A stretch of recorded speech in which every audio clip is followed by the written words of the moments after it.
Hej och välkomna! Alltså, den svenska välfärdsmodellen, den är ju rätt unik, ofta hyllad, men också ständigt debatterad. Men i dagens värld med global konkurrens, EU-regler och kapital som rör sig fritt över gränserna, ja då ställs den inför helt nya utmaningar. Så i den här genomgången då ska vi dyka ner i källmaterialet för att försöka förstå vad det är som egentligen pågår med vår välfärd. Så, låt oss hoppa rakt in i den stora, tunga frågan som den här bilden ställer. Innebär globaliseringen slutet för den svenska välfärden? Vissa menar ju det, absolut, att vi ser en nedmontering. Andra tycker att bilden är mycket mer komplicerad. För att hitta svaret, ja, då måste vi faktiskt backa bandet en liten bit. Precis. För att kunna greppa nuet måste vi förstå själva grunden. Alltså, vi måste tillbaka till det där löftet som formade hela den svenska välfärdsstaten efter andra världskriget. Här har vi den klassiska uppdelningen av olika välfärdsmodeller. Och det som var så speciellt med den svenska, den socialdemokratiska modellen, var att den hade en helt annan ambition än de andra. Till skillnad från den liberala modellen som mest är till för de fattiga, eller den konservativa som fokuserar på de som jobbar, så skulle den svenska vara universell. Den skulle gälla alla medborgare, från vaggan till graven. Grundidén under den här tiden brukar kallas för inbäddad liberalism. Tänk på det så här. Ekonomin och marknaden, de sågs som verktyg. Verktyg för att uppnå samhällets stora mål, alltså full sysselsättning, social trygghet och jämlikhet. Marknaden skulle tjäna samhället, inte tvärtom.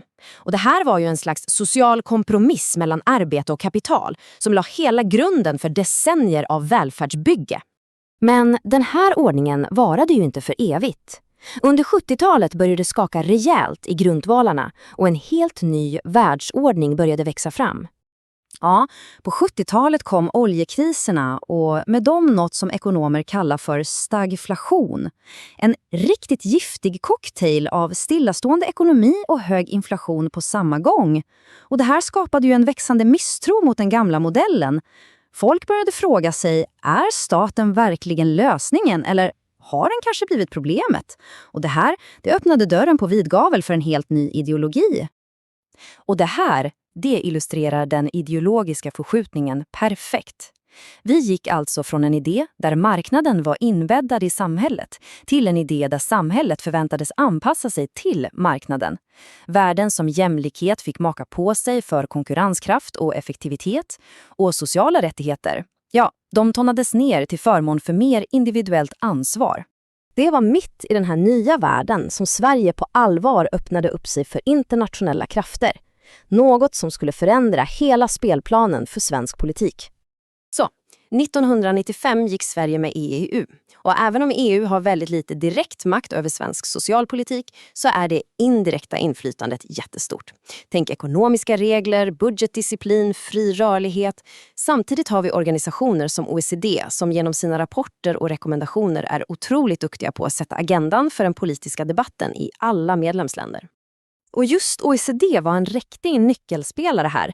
1981 släppte de en otroligt inflytelserik rapport som hette The Welfare State in Crisis. Den sa i princip att generösa välfärdssystem var för dyra, att de gjorde folk passiva och att systemen helt enkelt var för stelbena.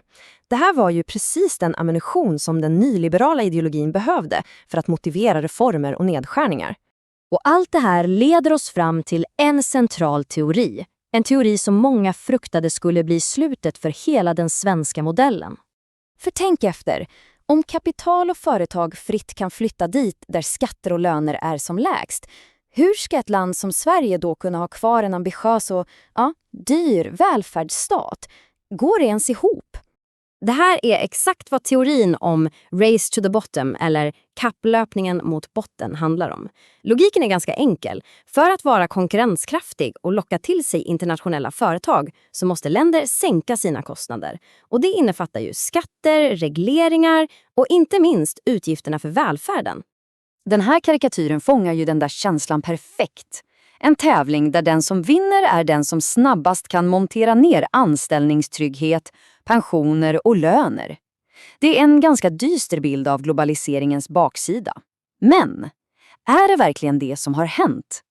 Okej, för det är här vår berättelse tar en liten vändning. När forskarna faktiskt började titta på siffrorna upptäckte de något som gick helt emot den här domedagsteorin. Ta en titt på den här grafen.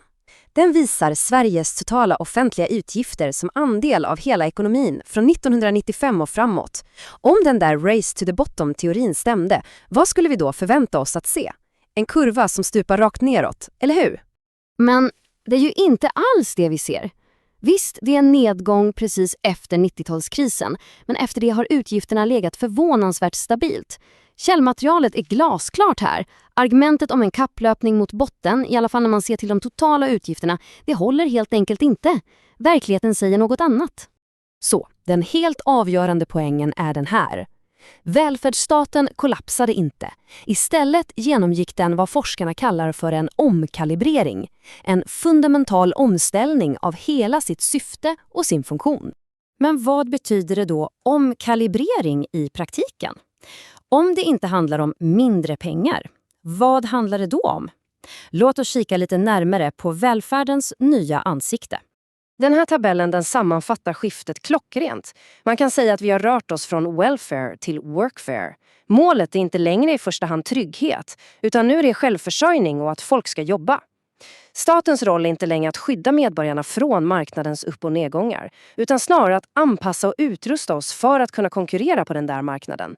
Och rättigheter, ja, de har mer och mer ersatts av krav på motprestation. Statens praktiska roll har också ändrats helt. Förr i tiden var staten till stor del producenten av välfärd. Den drev skolor, sjukhus, äldreboenden. Idag är staten mycket mer en beställare.